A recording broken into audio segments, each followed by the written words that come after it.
Okay. So, welcome everybody to next of our inspirational talks for our guidebook. And today our guest is Richard Vodička, and I will let him talk. So, Richard, who are you? Can you introduce yourself briefly? Hi there. So, I don't know what am I supposed to say because I would like to be short in introduction, but I have so many items to tell you. So briefly, currently I'm splitting my life between teaching, activities. I've always been doing that. At the same time, I'm a curator at the platform that is called Field of Design, or in Czech we say pole designu, but pole means field, so it means something like agriculture, like using the agricultural terms. So I can say that I'm splitting my time between speaking about art, teaching art and design and applied arts, and also doing some practical projects, if it makes sense. Yes, it does, and I'm sure we'll get into more details later. So we'll start with your background, and actually, I would like you to tell us about the reason, or what was your reason for choosing this particular school for studying. So you are 14 years old, 15 years old, and you decide to study our school. Why? So I always wanted to study at this school, even as a child. So for some reason, it was because I was born in Uherské Hradiště, but we lived somewhere else in Rožnov pod Radoštěm, which is about 100 kilometers from this place. But even my family was from here. I had a grandmother in this town, and I always wanted to be a student of the secondary school of applied arts. Okay, and your grandmother, she was anyhow connected to this school, or No. she just was an inhabitant? No, not at all. She was just the inhabitant. My mother and her sister were, as kids, they were living in this town. So for me, Uherské Hradiště was, something like a basic, It was a place where we used to go very often, and I knew maybe I should also say that the building itself was important because if you have a school in a not very attractive place, it does not help. But just visiting, in the late 80s and early 90s, when you could come and enter this space, so it was, some kind of like island where something else was happening compared into regular or ordinary lives. Okay, that sounds really interesting. Did you have any particular field in mind when you were trying to enter this school or do the exams of entrance? So, the things, it goes like that. So I was at the age of 14 when I was applying to this school. So it was in the year 1990, actually, a long time ago. So I was not accepted. Then I went to study what we called gymnasium, or we can say the secondary school. And it was in my place in Rožnov pod Radoštěm. And then I started to study the university to become a teacher. And then at certain moment, I interrupted my studies at the university, and I started to study my secondary school, if it makes sense. So it wasn't a straight journey. It was not straight at all. So I was nearly in the moment where I could be like legally like a teacher at basically any school in the country, but at the time where people normally enter their professional lives. So I started to study my secondary school. So it was like a mixture. At the same time, I haven't finished yet the university studies. I interrupted that course, and I was here, studying the, let's say, the department of photography. Photography. Did you choose photography?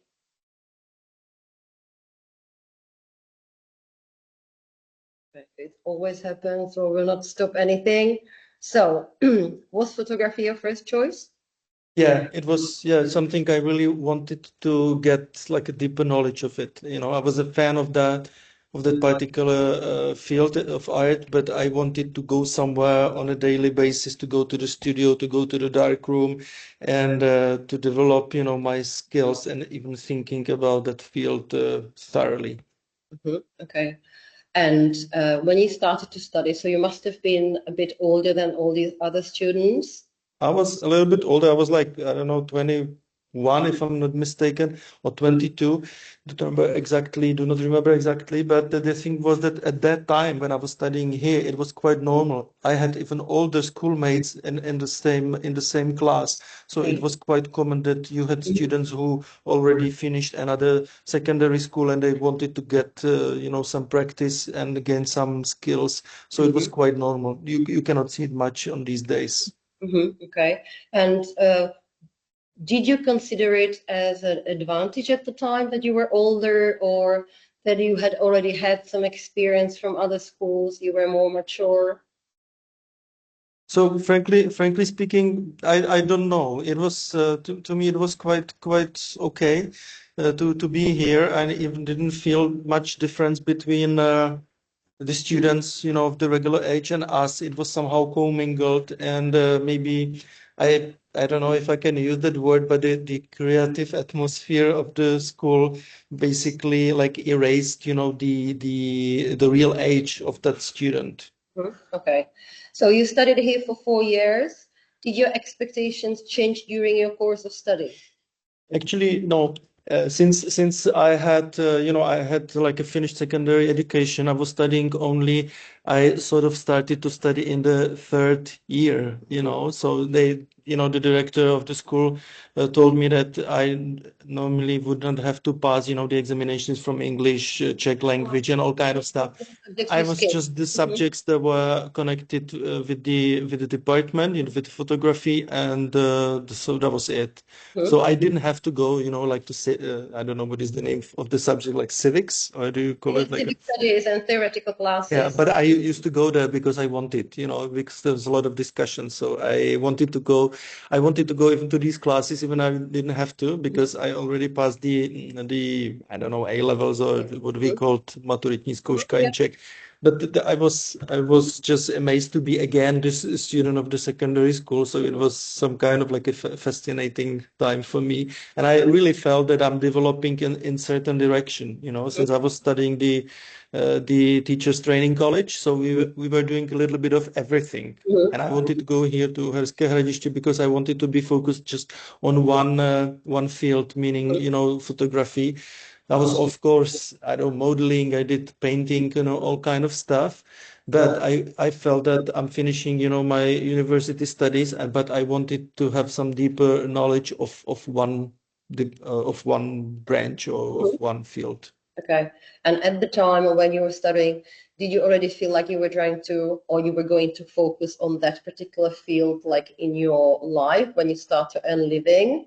Did you have like a vision of what you're going to do, or you just wanted to study here and you had not thought about it in detail? It's Plan. my plans. It sounds funny, but when I was studying the teachers training college, I had only one dream, which is, it sounds very funny if I say it now.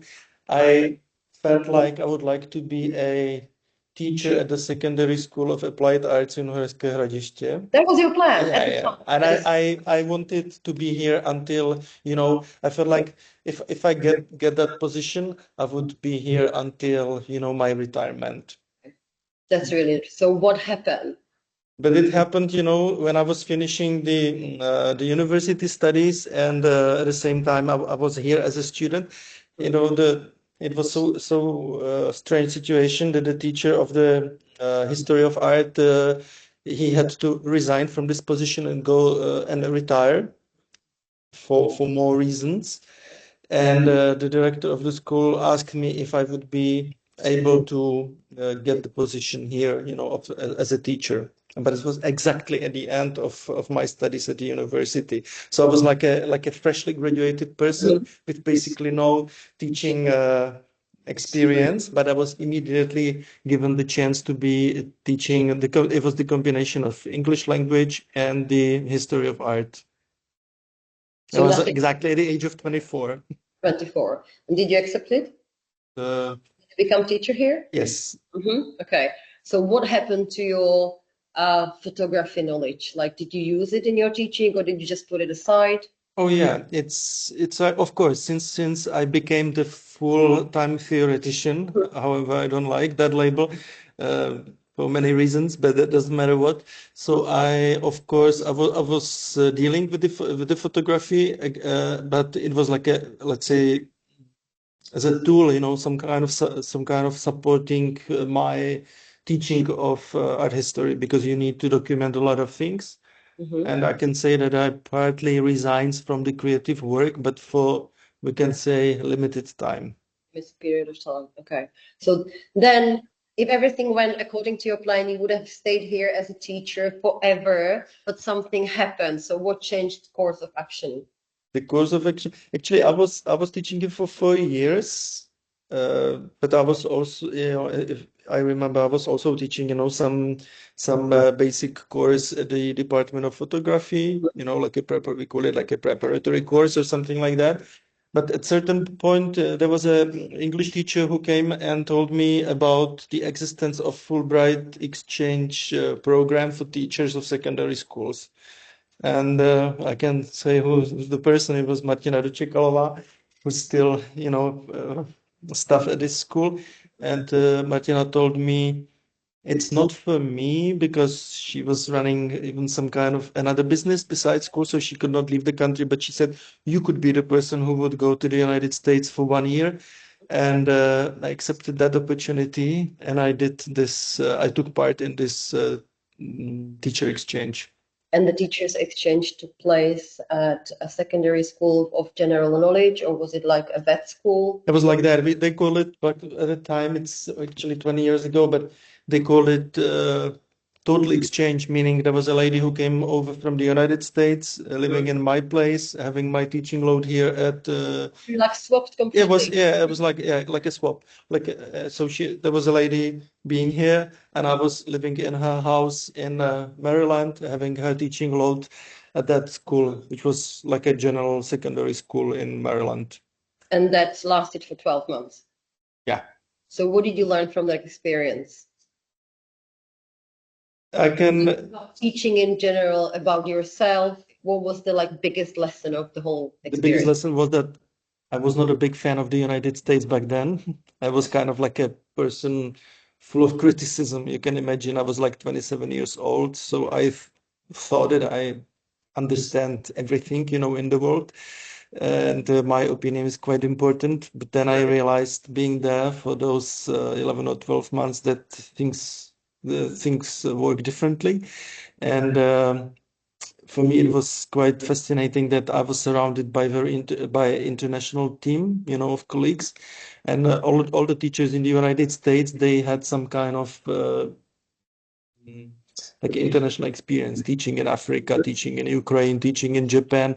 So being, I was surrounded by colleagues who were bringing me, knowledge of different cultures. So even if I was in the United States, I was trying to understand even more cultures through the colleagues, but at the same time through the students who were from, I would say, like in Mexico, Egypt, I don't know, Nigeria. You can say any country, and I will tell you that I more or less was connected with that. That sounds really interesting. What do you think was the biggest difference in the educational system? I don't mean the system as such, but in maybe their teaching approach, methods. The teaching approach, what's interesting? I came to the American system, which was totally different from what we know from the Czech Republic, and my colleagues were trying to make to enter the American way of teaching with not so many clashes. So meaning they were doing some kind of classes, showing me how to work with international students, how to work, with people who do not speak Czech. Yeah. Because, in this country where if you're teaching English, so if you don't know, if you want to speed up the thing that you want to tell the students, so you say, I switch back to Czech, and you explain it in Czech. But if you have students from El Salvador or other places, so you don't have the chance if you don't speak Spanish. So you have to use just the English, and it was totally new experience for me. Okay. So apart from English being the only communicational tool, any other differences in approach to students? So you already had your experience of teaching for 4 years, you said. That's quite a long and extensive experience. So did you change as a teacher apart from using English all the time? So you must have been more creative in your approach. I would say so. And but for me, it was maybe more complicated. The thing that here, so you ask students in the Czech Republic whether they come from Vsetín or Břeclav, you know, and then you start a discussion, and culturally it's pretty much the same thing, you know. So this is very homogeneous group, what we experience up here. But there you have to take into consideration that there's some people were, I don't know, like a Muslim students, some of them were from Africa, some of them from Latin America, Haiti, and other places. And maybe it was something totally different that you had to put the class together. You know, it was like a total mixed ability, mixed cultures. Everything was different, you know, and you had to put it together somehow. Okay. What do you think was the 12 months experience you mentioned? So at the beginning, what was the biggest cultural shock for you? And then when you came back, what was the biggest cultural shock for you? That's quite interesting to compare. I can tell you exactly. When I was entering the US, I thought that they could not be the big difference between Europe and the United States. It was a big mistake. The culture is very different for many reasons, and also, frankly speaking, you know, a lot of prejudice for someone coming from the Czech culture, because I say again, we are very homogeneous. Yes. Society in terms of race, culture, religion, everything. And then I was exposed to very broad variety of approaches and cultures and everything. And I had to be open to that and trying to accept you know, the differences and stuff like that. And did anything like that or similar to this happen to you when you came back after 12 months? I missed that actually. When I came back to the Czech Republic, I immediately understood that I would be missing, you know, the diversity of culture and races, and also I somehow felt that the Czech Republic was too small for me. All right. So how did you solve that problem? I can tell you exactly. I was given some new opportunities in terms of my profession. I was given a chance very soon to become a person who started to work for the university in Zlín, Thomas Bata University. And sooner or later, I was exposed to the international projects, and also I became the vice dean for international relations, meaning, you know, that lack of diversity was brought back to me by the situation that I had to travel a lot, organize exhibitions, go to international conferences all around the world. So I sort of just extended, you know, what I learned in the US. So I extended that experience and skills in my later professional skills and duties. Okay. And you spent how long in that position? Actually, yeah, I was working for the university for 12 years actually. Okay. And by this time, throughout this time, you were all happy with the experience or with the job position. You didn't miss the actual creativity of the job that you originally wanted to do. You said you always wanted to be a teacher, but also you studied creative school. Didn't you miss the real creativity? I didn't miss it much because I realized that let's say, how can I say it? So that I'm the person who can enable and open the door for others, you know, if it doesn't sound very pathetic. Yeah, kind of that. So for me, of course, at the same time, I started to do my photographic work, but mostly for myself, with no big ambitions, you know, to be exhibiting all around the world. But I went back to those activities, but I didn't much tell anyone about it. I was just doing it. But the professional part of my daily life was that I was organizing things for the students.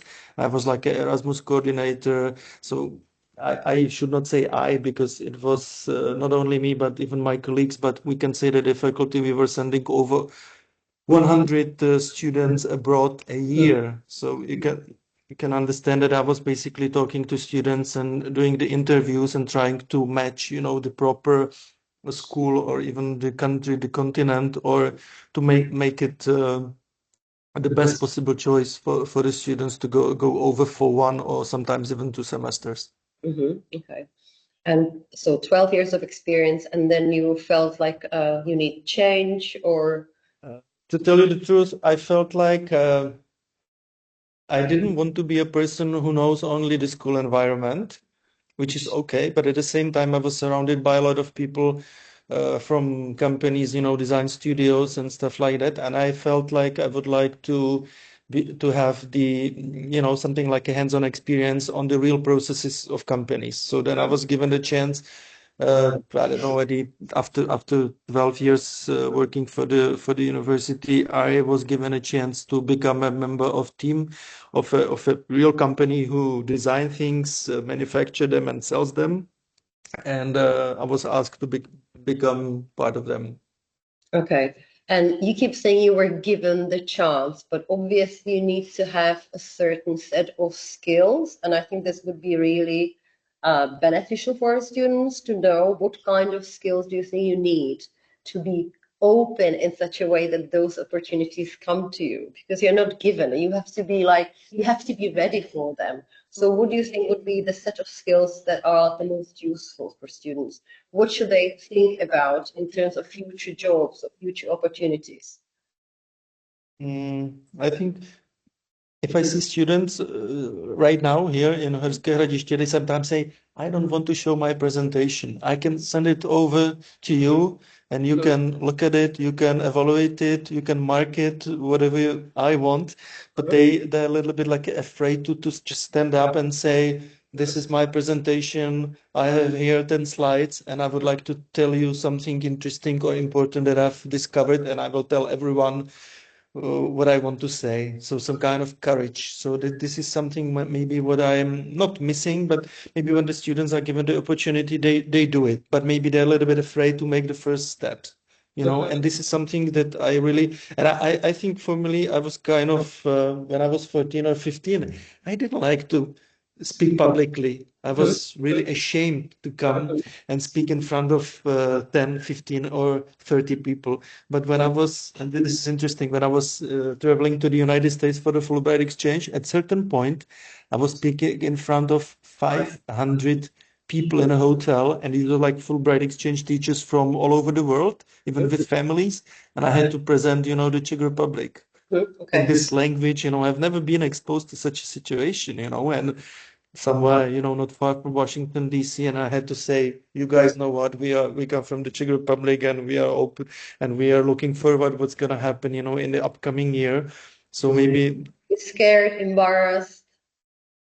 How did you overcome the feeling of exposure? I don't know. It's step by step. Basically, it probably does not happen, just like that, in a fraction of a second, but it needs to be exposed to more and more situations when you have to present maybe your work, not necessarily yourself, but maybe first your work or something you discover, to do the little presentations, and then step by step you can lose the kind of fear, that you will.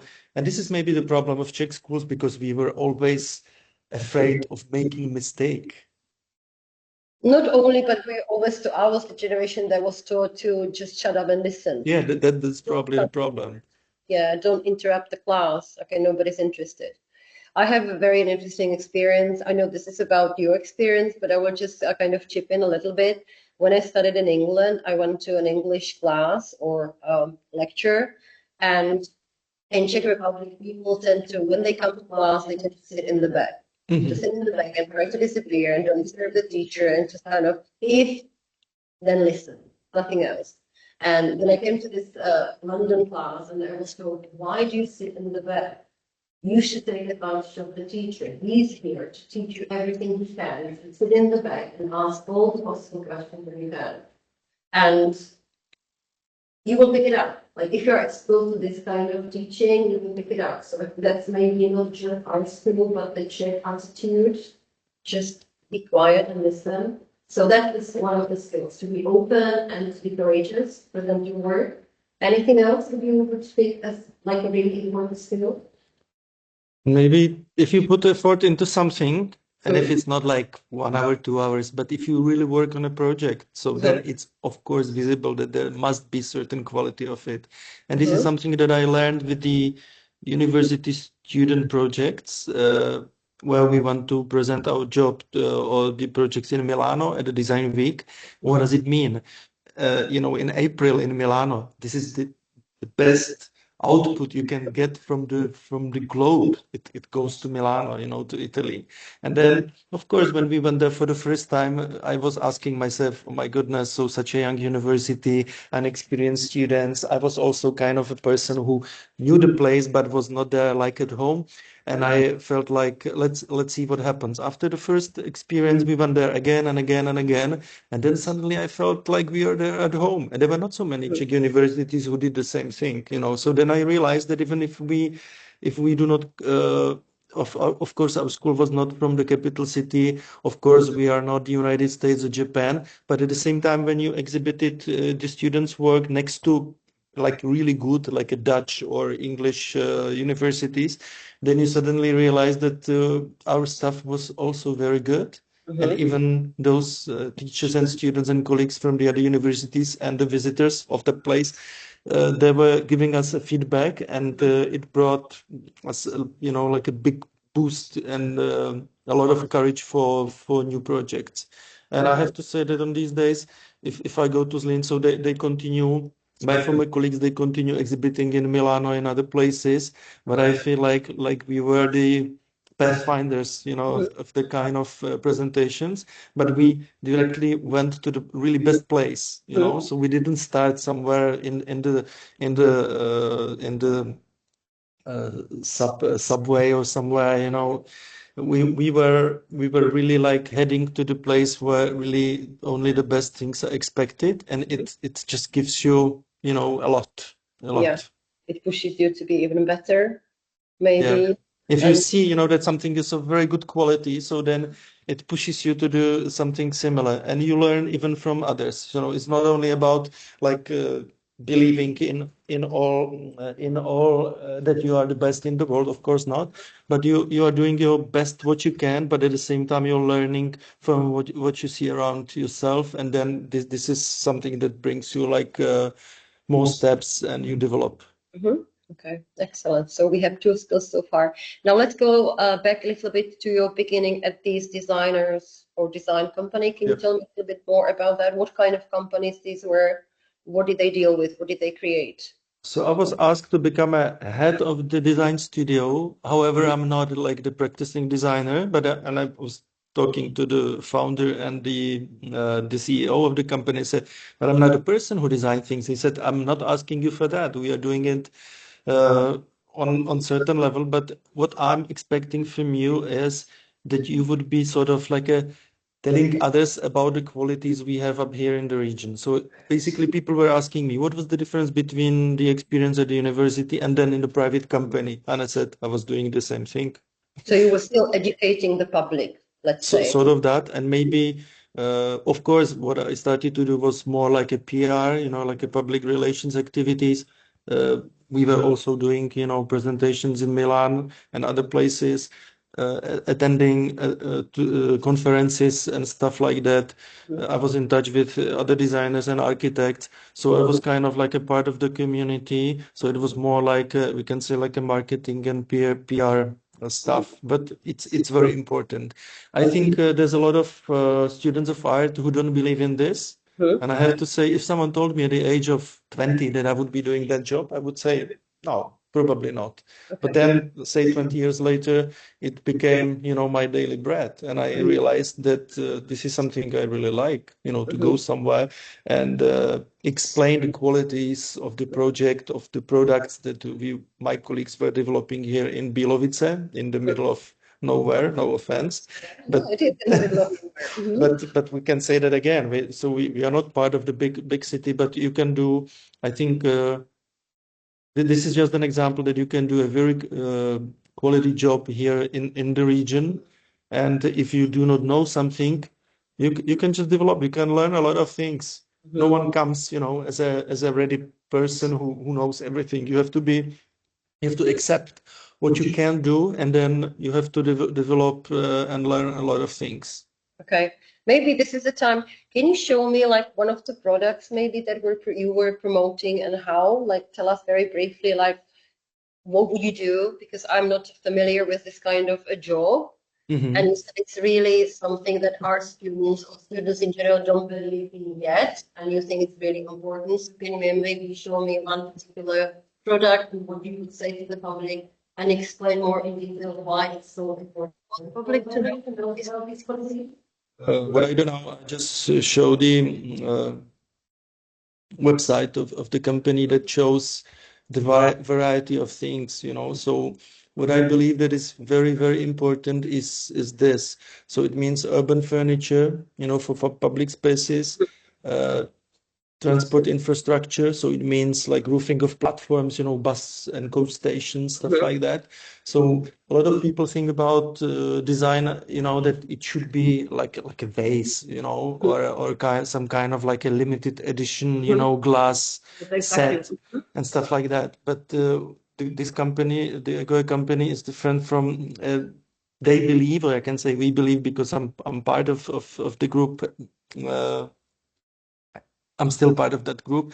So we believe that the design is everything that can somehow serve and make your life a little bit easier or better.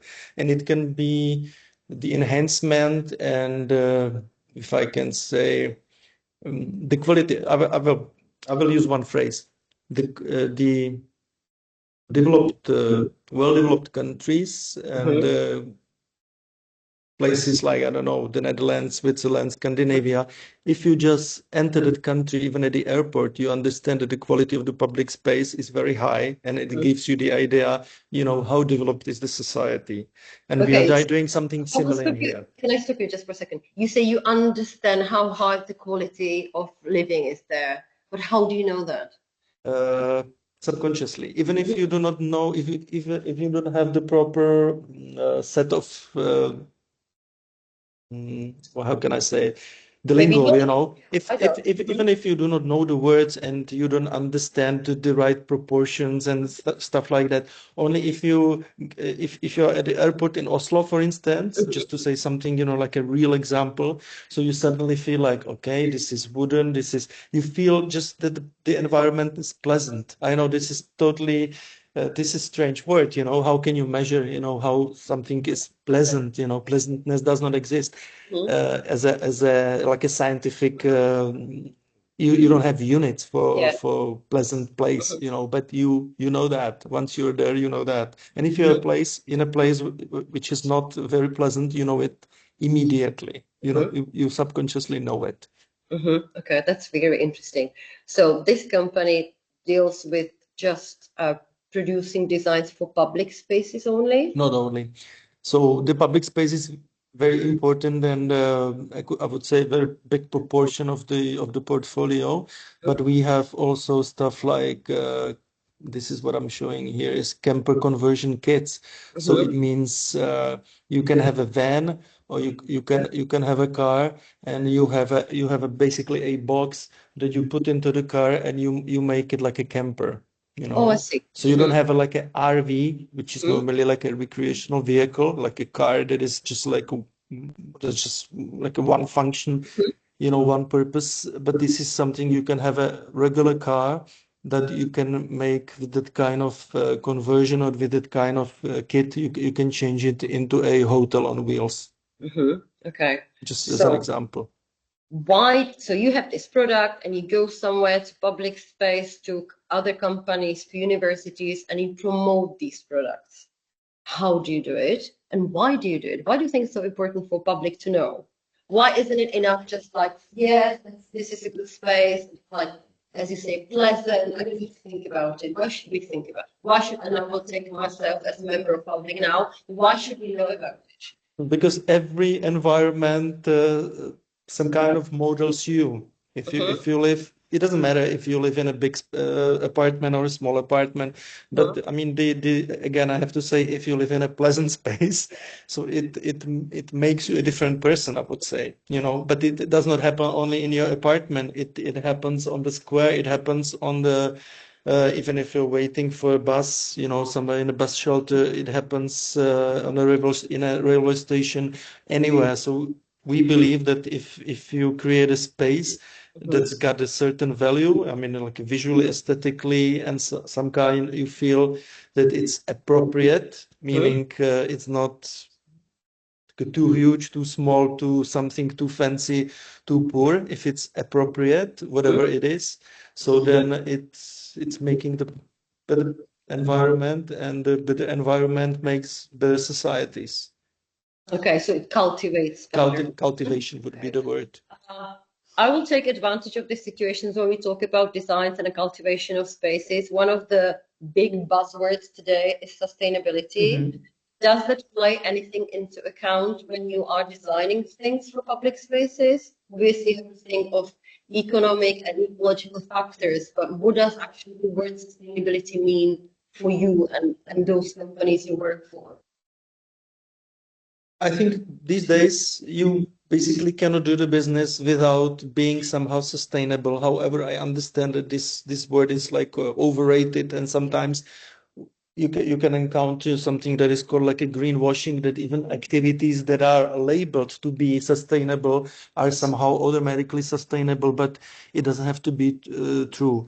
And it's interesting because I have a theory, personal theory, that is also the company's theory a little bit, that we don't believe only in the sustainability in terms of materials and energies, because the energy should not be dirty somehow, and the material should also be okay. But we believe in something that we called visual sustainability. What does it mean?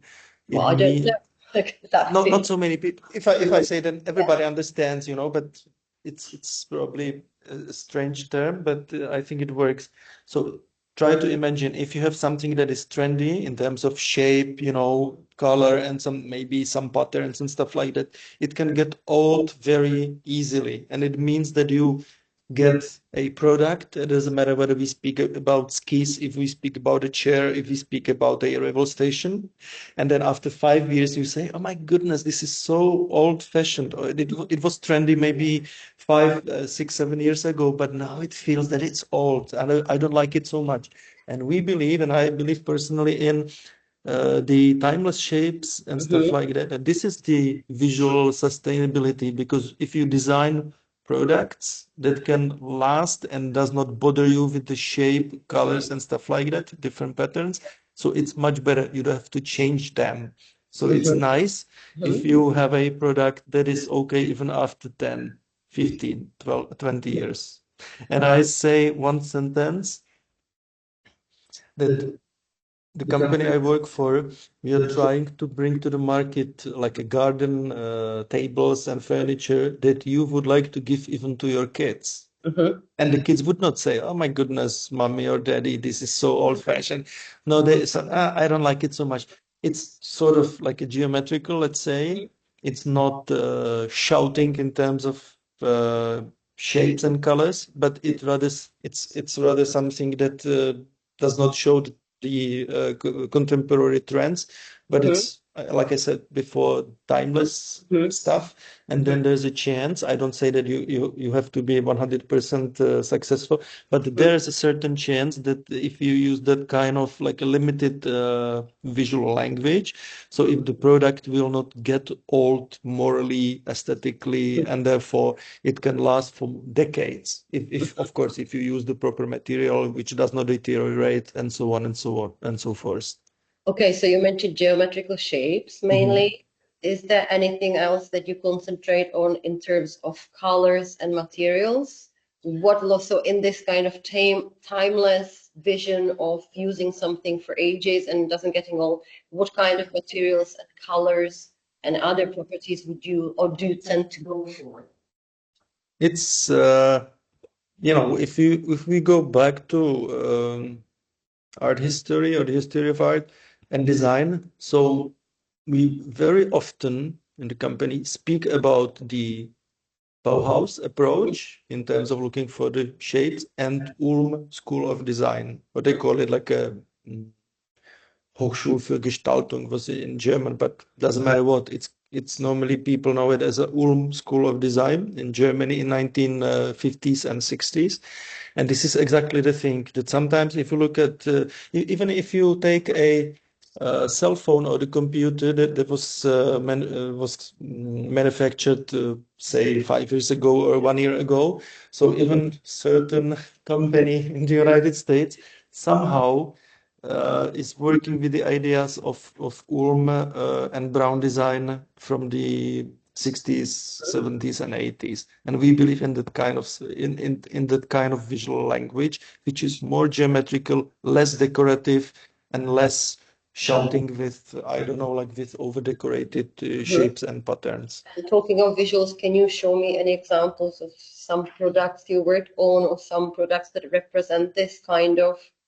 I would say if you can still see my screen. So even if I show you the shelter, which is here, even if I point at this roofing of the platform, it is somehow incorporated into products. The things that I was speaking about, like a Dieter Ram's approach in design, let's say, which was of course influenced by the Ulm way of thinking about design and shapes.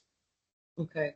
So in terms of materials, you go for natural materials, or do you use any of the like? It's a mixture of things. It should not be. Yeah, of course, we work a lot of with wood, which is like a thermo treated, which means you some kind of like a bake the local wood. You just take the material, you heat it up, I don't know, 206 degrees, and it gives the material like a better qualities in terms of like how it lasts. It doesn't change shape and stuff like that. But at the same time, you have to use things like steel or aluminum, and then you just do some kind of like a powder coating, just not to get the rust or just to last for decades. Okay. Is there any particular product that you're like particularly proud of? Like something you promoted during your time at this company that you're really proud of, that you thought was some kind of like special, even among this kind of level of products was really special?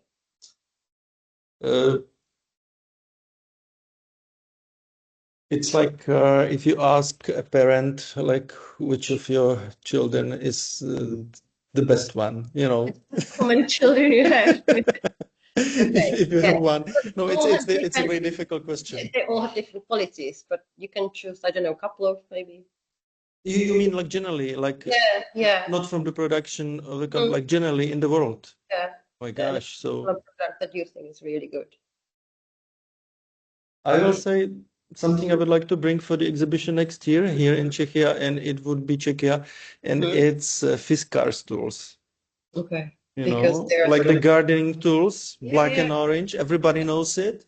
And if you go, I'm in the middle of the process of studying that brand from Finland, and it's amazing because, of course, it's not the cheapest stuff you can get on the market, but you know, if you have an X or I don't know, they have a lot of stuff that they do, but you know that the Fiskars equals quality or something, and the design is again timeless. You know, you cannot say whether that gardening tool is like 1 year old or 15 years old. It pretty much looks similar, not the same, but very similar. Okay, so timeless quality. So no ornaments or nothing, just functionality. Yeah, functionality Convenience. and some kind of again, if you have a tool, so ergonomics, meaning the thing had to have to fit somehow into your hand. Doesn't matter whether it's a pen or phone or any kind of like a gardening tool. So it's the ergonomics, and of course you somehow and the visual. It has to be visual attractive.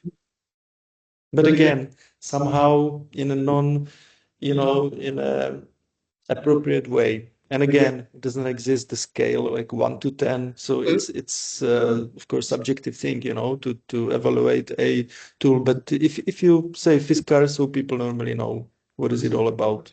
Okay. We kind of jumped ahead a little bit. You were talking about your plans for next year, and you have become a teacher of our school again. Are you teaching the same way as you did those many years ago? What have changed, and what would you like to bring from all your years of experience, what would you like to bring back to school to students? Very often, I'm very nervous when people are speaking in a not very positive way of teachers and schools, because I know both parts, and I think we should be looking for the bridges, not like to make a division between these worlds. So I believe, and of course, I'm teaching totally differently with my experience. Also, the value of time is very different from the private company and at the university or at the secondary school. But I understand, like everything needs its time. So you are sort of like a gardening things if you are a teacher. So you should not expect, uh, the outcomes, the next day. So you have to be very patient, which is problematic for me, because in the private company everything is so fast, and you have to be fast, otherwise you will just lose your competitiveness on the market. But but I would like to bring, the idea of that life is not easy over there. I mean, like in Like the world? in the real world, and I believe that the students should go to the real companies and to go to real life very very often. We didn't have many opportunities of that kind, when I was a student at a secondary school. So that's quite interesting for you to say that. So the students today they have a huge amount of opportunities, much bigger range of opportunities than we used to have. What do you think are, and they are learning huge amount of facts as well, still. So what do you think should be changed today in our approach as teachers to students? How should we prepare them more for the life outside of the real world? In terms of them being artists or freelance designers, whoever, who want to succeed in this world. What can you teach them? What skills should we concentrate on, apart from the facts that they I will say one word. It has to be balanced. The balance is the word, because it should not be just over theoretic or over academic, or I don't know how can I put it on. But at the same time, they should not be. But they need, some background, that they can build on. They need some foundations. So I think, but the question is always about the amount, what we should teach or what we can skip. But it should not be like, let's go and let's do projects and let's forget about the history. It doesn't work like that. The only question is, what's gonna be the right proportion of that. And I think we should do it sometimes. And I'm not speaking about secondary school of applied arts in Hradiště. I'm speaking about the educational systems generally, that sometimes it's too much administrative, too much time you spend like the different kind of like systems, and writing down things what you have done and what you should be doing. But sometimes it's okay just to go and do it. So it should not be very bureaucratical, but it should be rather practical, but with the roots, or the knowledge should be so, rooted, in the I don't know idea how things were back then, but what is different now. We should not only focus on history, but we should have the balance and the idea of what is necessary on these days, and what the students, and what is important for the students to succeed, in the upcoming years and decades, which is difficult. Okay, so if you don't want to scare the students and you want to like inspire them and you want to support them in their journey in the real world, what do you think, or what are your practical tips for the students today? The students who are actually studying here today, or who are going to study here in the next, I don't know, 4 or 5 years? As much as if I look at the students, I don't know, say aged 15 to 19 or something like that, sometimes I feel that they get a lot of knowledge, they get a lot of information from the social media. Maybe not Facebook, this is for the older generation, but maybe the Instagram. I don't know how much about TikTok, I'm not quite good at it, but I understand that the point of view, this or the knowledge about the world that is filtered through the social media is distorted, is somehow the image is broken. And I believe that they have to talk maybe not only to us, who are for them kind of like older, Yeah. but they should also meet with people who are 25, 30 and listen to them, that not everything they see, in Instagram or somewhere else on YouTube, that sometimes the real world is even a little bit different from what we see online. They should hear it, and they should have that experience and knowledge. That's why they should go out. They should visit the real places, the companies, schools, I don't know, galleries, and be exposed to interesting people.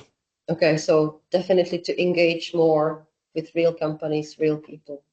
Be courageous, that's what we covered before. Any other skills or things they should concentrate on? Is there anything else that you can suggest? Like if they may be scared, like I can't do it, or it's too difficult, maybe I will do something else. Like how can you encourage somebody to like push forward?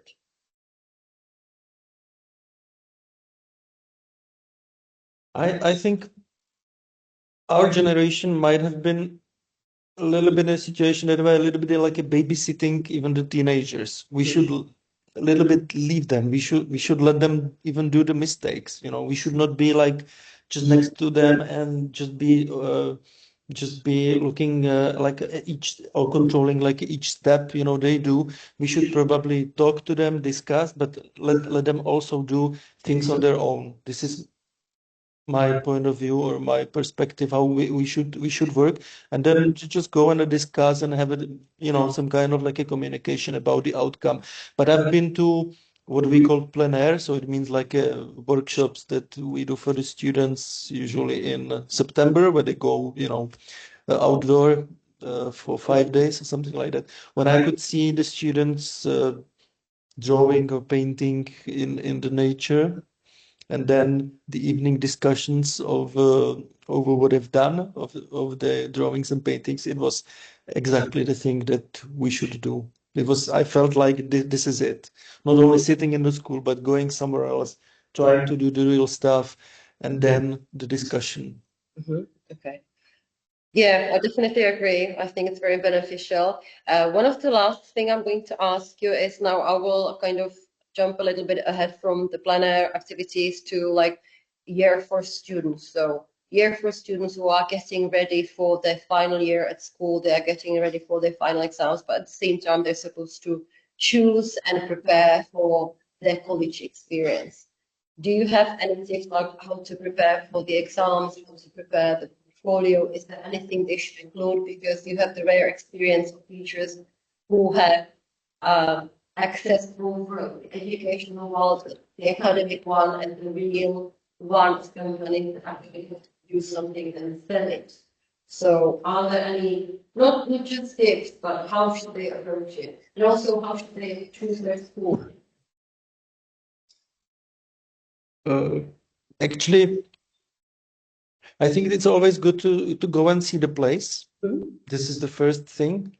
I've been so many times in a situation at the entrance examinations at the university. I've seen tens, if not hundreds, of students who had only 15 minutes and they had to present themselves the best way possible. And some of them did it quite well. Some of them were really frustrated from that experience. And I think, I don't know, maybe the students at the secondary school, they have to try it. I say it's very difficult to do something for the first time and do it perfectly. So I believe that maybe we should, as teachers at the secondary school, we should maybe push and let them present themselves. Let them try to do something in a very short period of time, like to read the situation, react, and present. This is something that would be very important for them, as to my knowledge. That's a really good tip. And maybe a tip or piece of advice for parents. We have lots of students that want to, because our school has a really good name and it's prestigious, and the knowledge of this is passed from generation to generation. Sometimes we get students that come from completely different environments, and the parents would say something like, "This all art is unpractical. earn living in.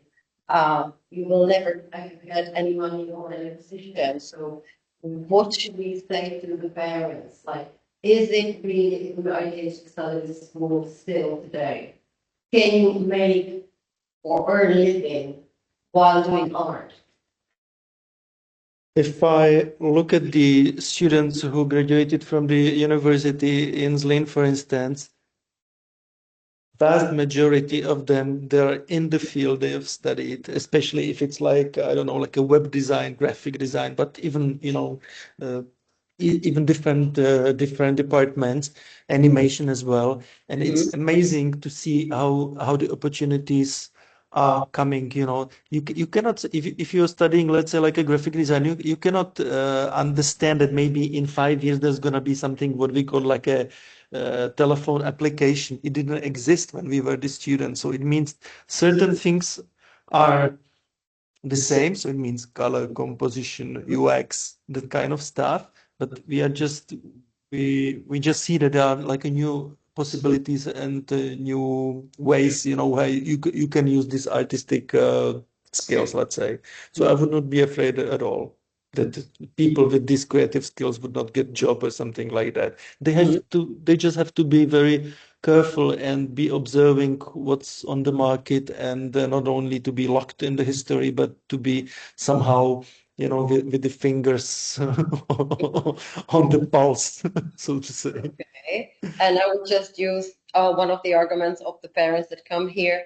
And what about AI? Like, they say that everything will be, especially when you mention animation and computer programs and stuff, graphic design that is done on computers. What about AI? They will do everything. Why should I study it? Would not be afraid that much today.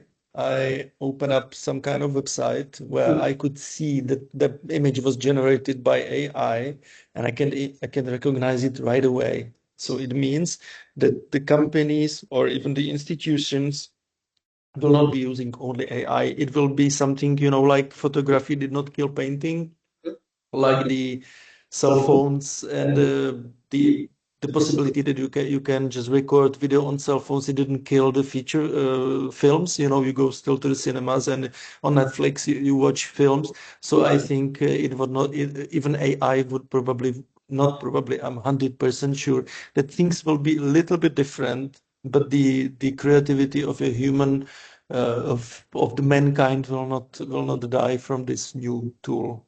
And I believe that AI is just a tool, and you can either use it, you have to understand it, but we should also still keep the ability of draw, paint, and do things by hand. But you should definitely combine both of them. Yeah, combination of things.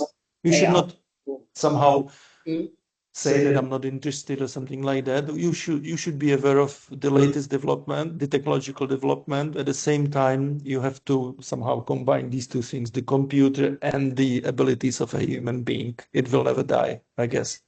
I think we're going to finish all our interview on a very positive note. That's a really good outcome of this interview. And just before I let you go, can you just briefly summarize very quickly your bunch of advice, a bunch of pieces of advice that you want to say to your students, to future students? I hope that the discussion we've just, we're still doing here. So I believe that if someone told me what would be my life journey, I would not believe in it. And so you have to be open to new possibilities that come maybe on a daily basis.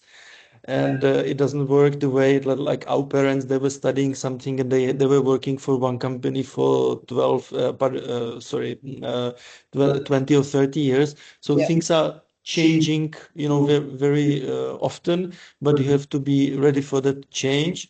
And I believe that things will go the right direction, but you have to be open. It needs certain openness. Okay.